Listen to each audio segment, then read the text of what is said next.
Hi everybody, my name is Hannah and this is Pepper and Pine, and I have a homeschool haul to share with you today. These things are from a child's dream and I am super excited to share with you these items and how we're using them in our homeschool. Let's go ahead and dive into this unboxing. I do know what some of these items are, but this box is a lot bigger and a lot heavier than I expected. So this is a collaboration with a child's dream.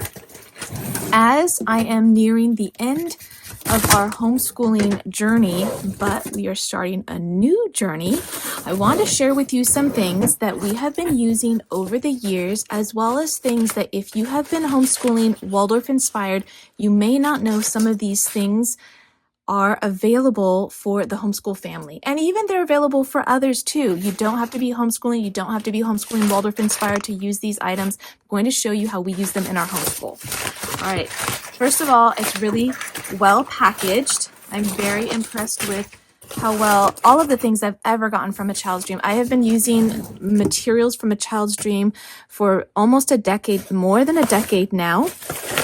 And I have been very pleased with everything. So let's go ahead.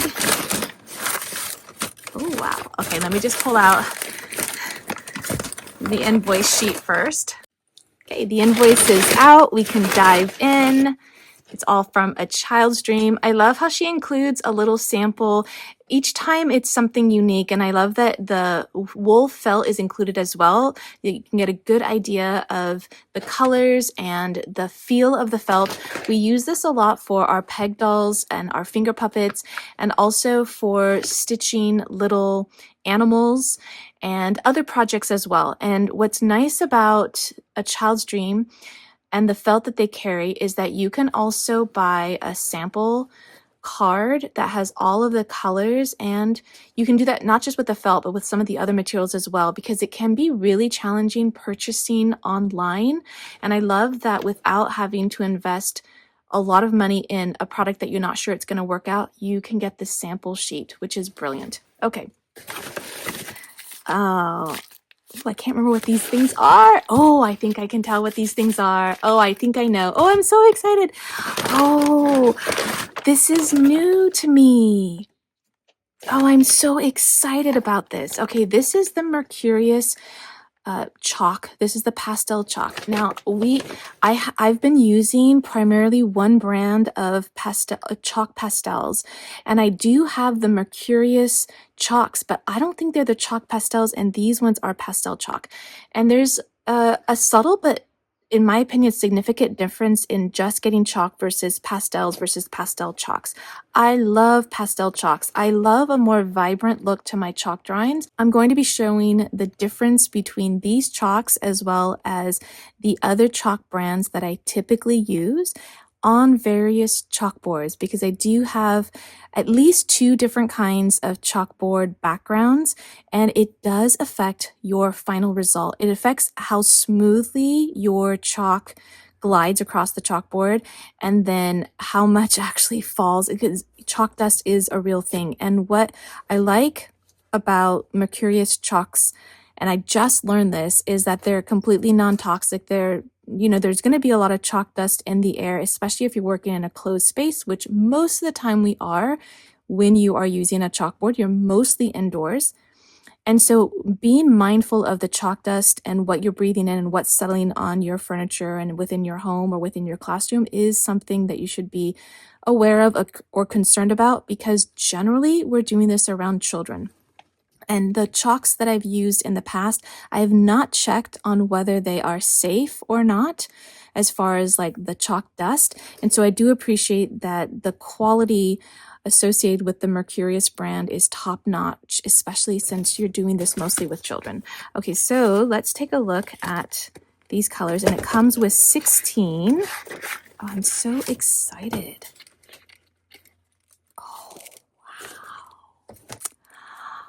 These are so beautiful.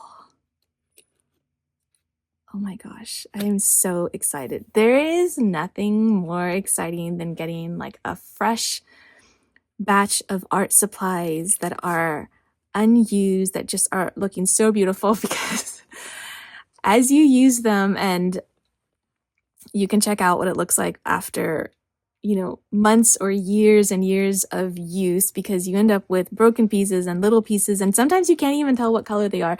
That it brings me so much joy to see a brand new set of anything, paints or chalks or crayons. All right, we're gonna put that aside. I'm very excited to try these out and use them not just as to swatch the colors, but also to do some illustrations with them. It comes with all the colors in the back, from the whole rainbow color, the reds throughout the rainbow colors, and then a couple of browns. I personally love having a good assortment of browns. We tend to use them a lot in our illustrations. We do a lot of landscape illustrations. I love that there are 3 greens included in here, as well as 3 blues. These are the colors, the blues, greens, and browns we use the most.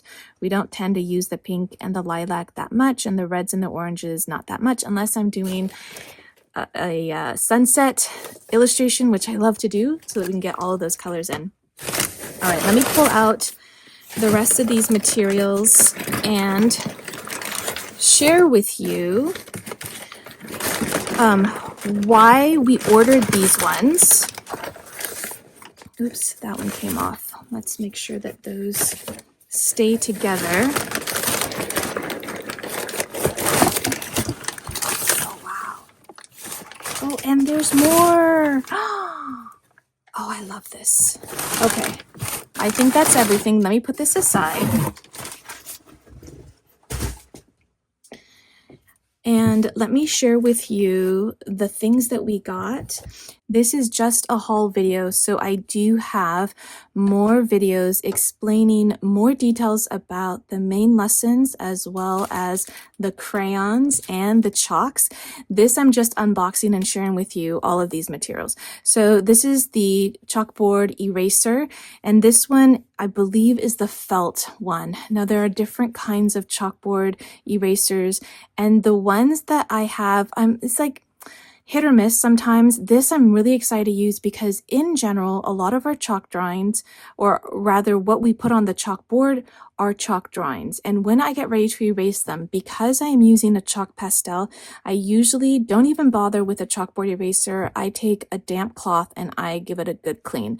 If you are working on something where you are using the chalkboard often, and maybe there's an illustration on the chalkboard, but then part of it you're using to do your math or do your language arts, you're going to need a good eraser so that you can be using that chalkboard without doing like a deep clean of it.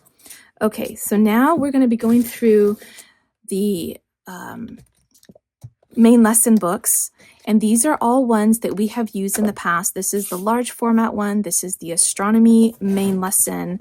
You have these smaller main lesson books. These ones include some line pages as well as blank pages. It's great for middle school. Then you also have the same main lesson book, but this one is in red. They come in, I believe, 6 colors, so all the colors of the rainbow.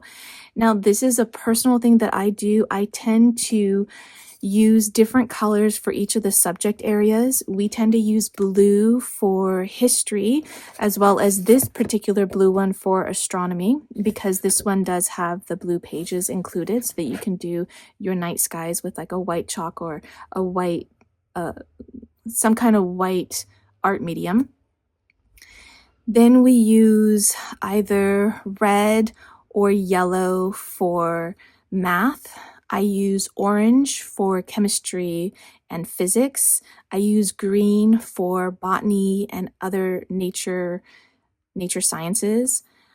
And I sometimes use purple for language arts or literature. Trying to think if those are the basic main lesson blocks that we're using. And then for geology, in the past I've used a purple one, but there's not any particular one. When it comes to the sciences, sometimes we're using green, like for the nature sciences. I use a lot of the oranges when we get into middle school for the sciences. Now, this is just a personal choice on my part. A lot of times the main lesson books may just be a single main lesson book in which you are adding all of your work throughout the year or throughout the season with all these different main lesson blocks within a single main lesson book. That is completely acceptable. It's a really good idea. When you do it that way, you're not going to end up with extra pages in your main lesson book because you'll use it till it's done, then move on to another one, and then you can just have 1 or 2 or 3 main lesson books for the entire year per student. Sometimes you can use loose sheets of paper that you can then bind at the end. I don't prefer using that method. I don't want to lose my pages. That's only good. I've used it in the past in a time that I've wanted to use a lot more watercolors for our illustrations for our main lesson book, in which case these are not intended for watercolors. And so I wouldn't use these kinds of main lesson books for watercolors. I have in the past, but it does wrinkle the pages. And so I prefer just to do that separately and then bind it afterwards. I do prefer having a bound book for our main lessons. I've been using these for years. There are other choices available, but I do really love the quality for these ones and the versatility of them. And so on occasion, we do end up with extra pages at the end of a main lesson book. And because the pages, or because the main lesson books are stapled, and by the way, the cover of the main lesson book is very nice and thick. It's just really good quality. But because the pages are bound together with staples in the middle, when you get towards the end of the book, or suppose you don't finish the entire main lesson book and you end up with spare sheets at the back, you don't want to pull them out. Otherwise, the pages in the front will come out because that's the way it's bound together with staples. So sometimes I will plan out the lessons that we want to include in the main lesson book so that we end up with enough pages, so we don't end up with too many excess pages, or that we don't completely finish out the main lesson book and we don't have enough to finish out the main lesson block. And that's just a personal preference, but honestly, there's usually more than enough pages in order to finish a main lesson block. And then there's this particular main lesson book. I have to say, I really love this size. This is not a size that we used or that I knew existed up until recently. The only time I have used this size main lesson book is during my Waldorf teacher training, which has just been recently. I've been homeschooling since 2003. I'm recording this in 2025, and this year, literally 2 months ago, is the first time I knew about this size. So let me share with you the sizes really quickly, because the ones that we primarily use in our homeschool are the large format ones, which I'm going to give you the inches, measures about 9.5 inches by 12 inches. I'll give you the centimeters too. That's just shy of 24 centimeters by a little bit more than 30 centimeters, so maybe like 31 or 32 centimeters. This is the size that I use the most often. This is the size that I like the most, even for middle school. These ones aren't generally used in the middle school years. You tend to have the smaller composition books because by that point, you have less illustrations, you need more lined pages for your written work, and these main lesson books do not come with lined pages. They're blank pages, and I've got a few more that I'll show you as well.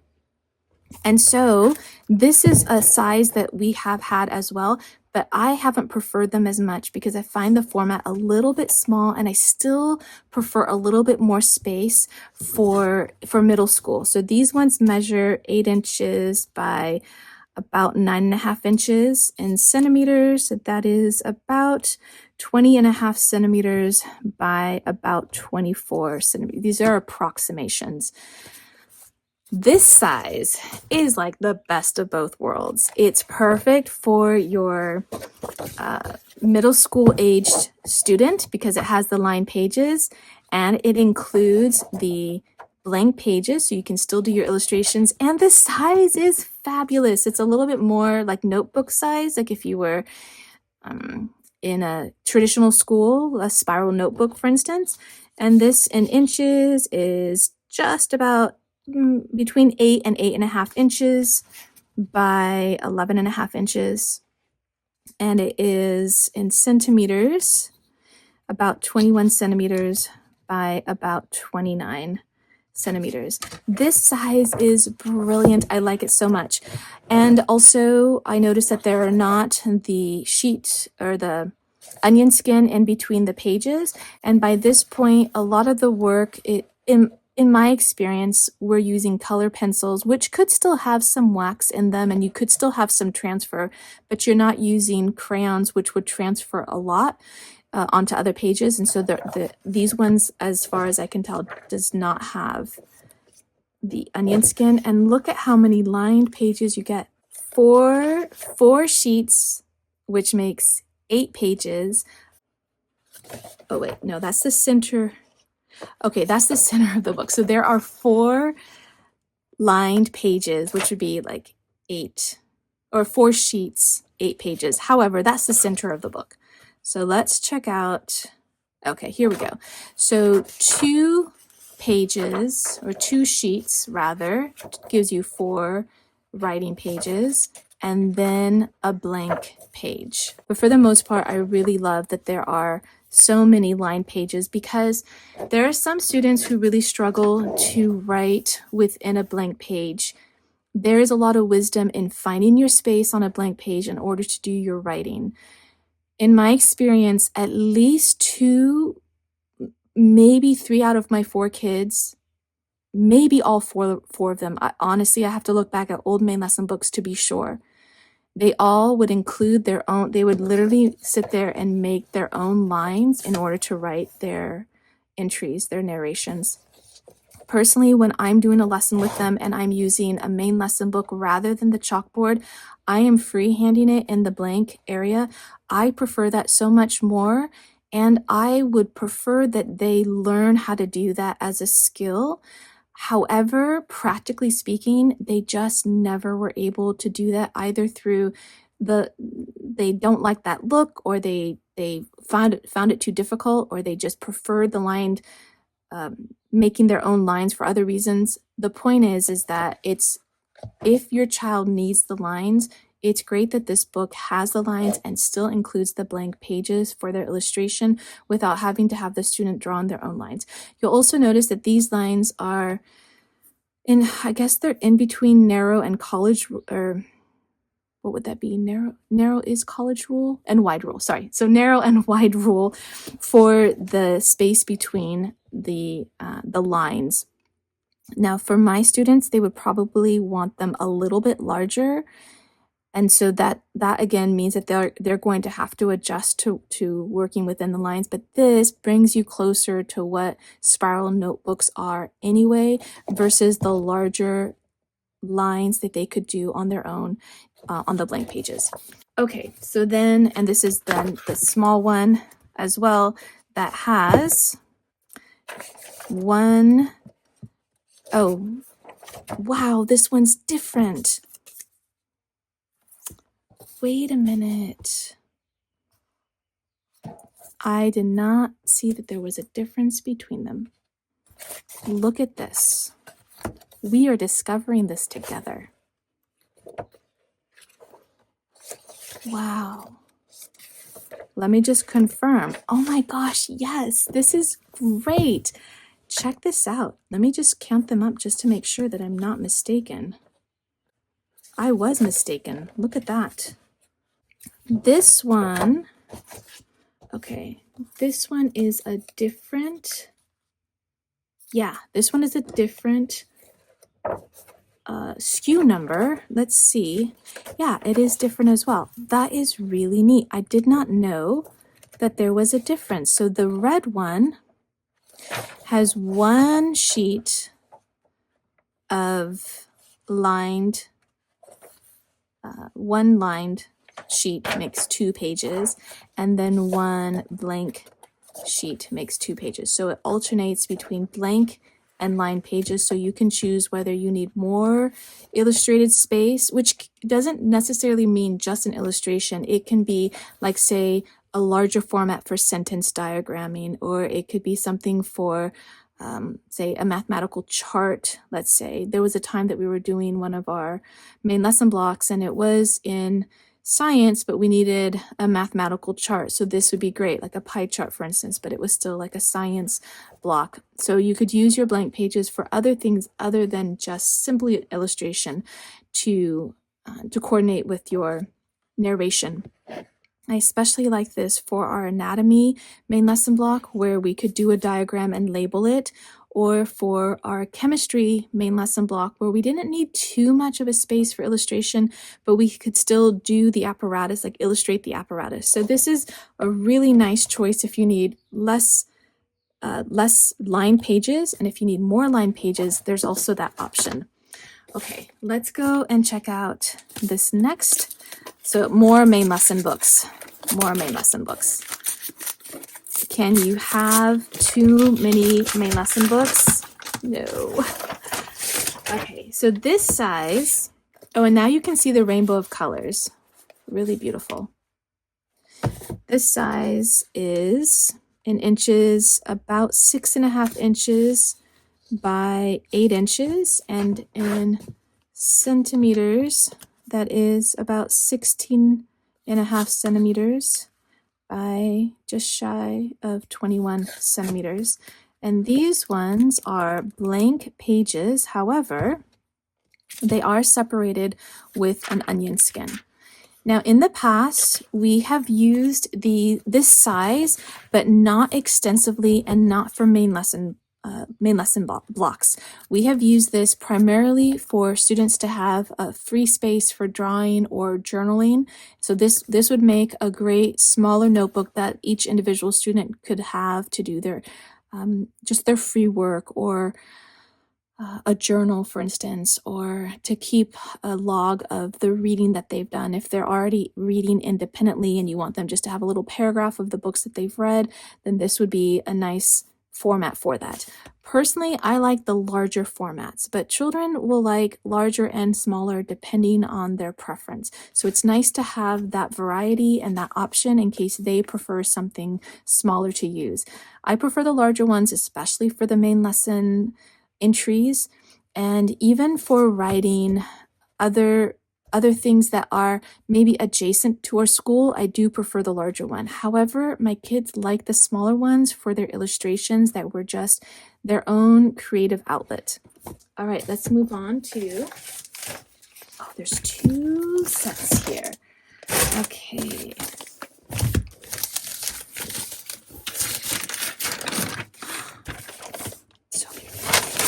Okay, this is an example of all of the colors for the main lesson books that are similar to the astronomy main lesson book. The astronomy main lesson book has the blue pages and the white pages. So the white pages you could use for your written narration, blue pages for your constellations. And then these ones also measure the same, about 9.5 inches by 12 inches. These are the ones that I use the most.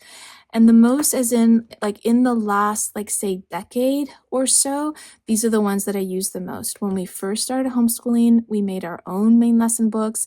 Then over the years, we sort of tried out different things until we settled on these ones, and these are the ones that we have used the most in the more recent years of homeschooling. And we've used these the most, not just for the younger grades, but also for the older grades.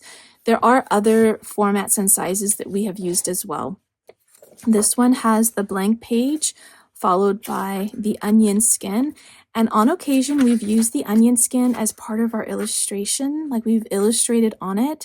Or if we have done our illustration and our writing and we've run out of room, we've actually used the onion skin to do additional writing on it. Now, that's not what it's intended for, but we've just found that it's worked really well that way. And these are the colors that you can find in this assortment. And then, oh, I think I know what this is. We don't use this one very often, actually. And I think that if you're working on a chalkboard, this one actually might come in more handy. So these are the same main lesson books, so the same size. However, these ones are portrait while these ones are landscape. So you're going to have the same type of blank pages followed by onion skin, but the layout here is in landscape. Now, the reason why I like landscape for a few reasons. I like the landscape better for the younger grades, because when children are writing and they're still getting used to their writing. They're probably using maybe even a block crayon or a larger Lyra color pencil, for instance. Their writing tends to be bigger, and it is easier to fit words landscape than in portrait format. You just don't have enough space. So you end up, if they're writing really big, you can barely fit 2 words just because they're new writers. And in this case, you can fit a little bit more just because of the format. So this one works. I've used this size a lot more when my children were in grade 1, 2, and 3. We have also used ones that were a little bit larger as well, especially in grade 1. While those are fabulous for the younger grades, like say kindergarten, first grade, maybe even second grade, I found that the size might be just a touch too big, and this one seems to work well for the younger grades, even though you do have the option to go larger as well. And you do have the option to go larger and just use sheets of paper that you can bind later, especially if your child is maybe prone to making mistakes that you're like, oh, I've gone through so many pages in the main lesson book. You might do some trial runs with like a larger sheet of paper just until they're ready to put their final results into the main lesson book. So again, these ones come in all the colors of the rainbow, which are so beautiful. All right, I think then the next item, which is the last item, they're both the same. I believe they're both the same. No, no, they're not the same. Okay, this I'm very excited about. These are, if I'm not mistaken, every single color that Stockmar carries for their crayons. And what I love about this is that for the longest time, let me see if I can find it. Oh, it's right here. I didn't know that an olive green existed, and that was the color that I wanted so much for our illustrations. We live in Southern California, and the green that you see in our hills and in our shrubbery is not the vibrant greens that usually come in the set of 8 or 16. So when I found out that there is an olive green and it is just the color I've been looking for, I actually traded out the green that we typically have in our crayon roll for the olive green because that's the one that I was anxious to use. But here's the thing. As an adult, I do like the colors that have a bit of gray tone mixed in, but for children, it might be better for them to use more of the primary colors that are not say variations that are mixed with the gray tone. So we're looking at something, trying to make it realistic, where the children are really looking at these illustrations in a different way. They're not looking for that accuracy in color or even in shape and size. They're looking more for the essence of the illustration, in which case the primary colors, the very basic colors, are going to work perfectly.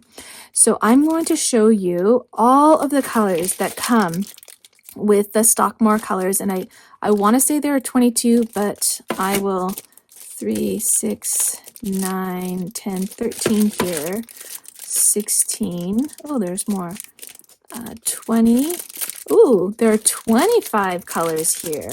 That's very exciting. Oh yeah, probably because in the paints there are a few less because we don't have gold and silver. Excellent. And pink. I don't think I saw pink before.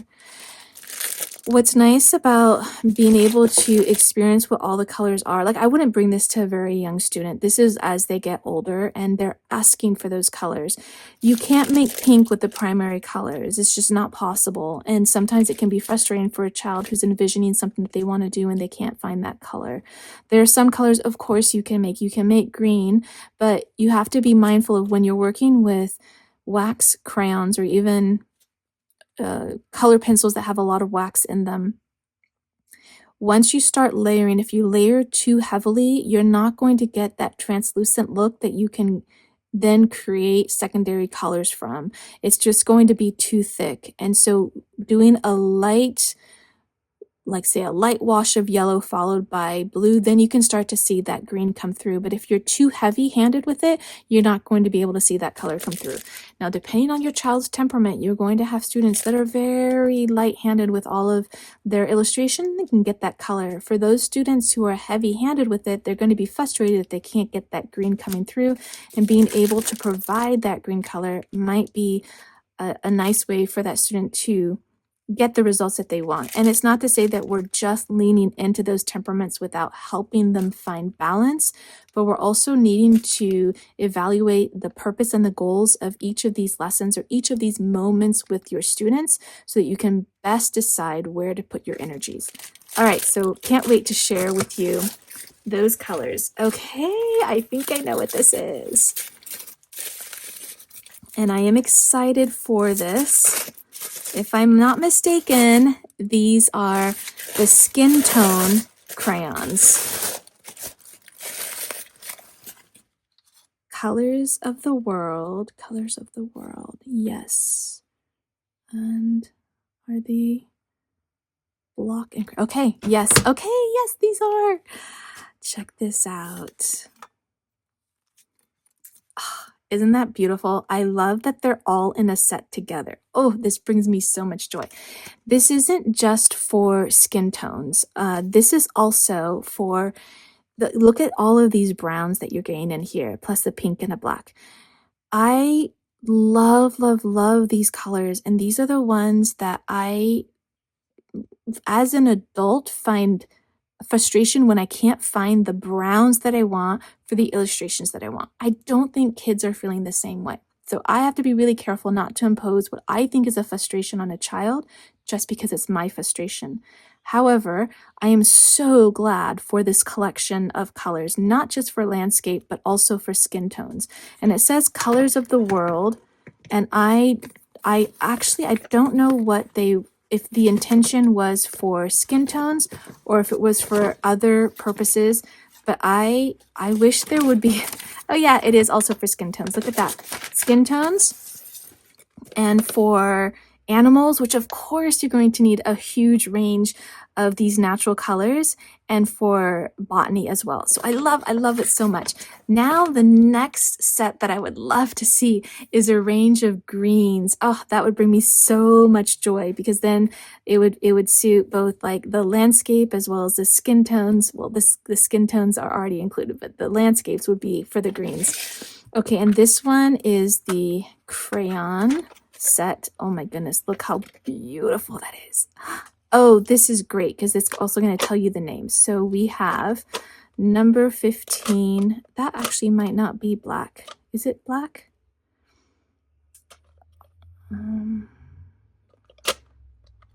Let's see. Okay, I don't think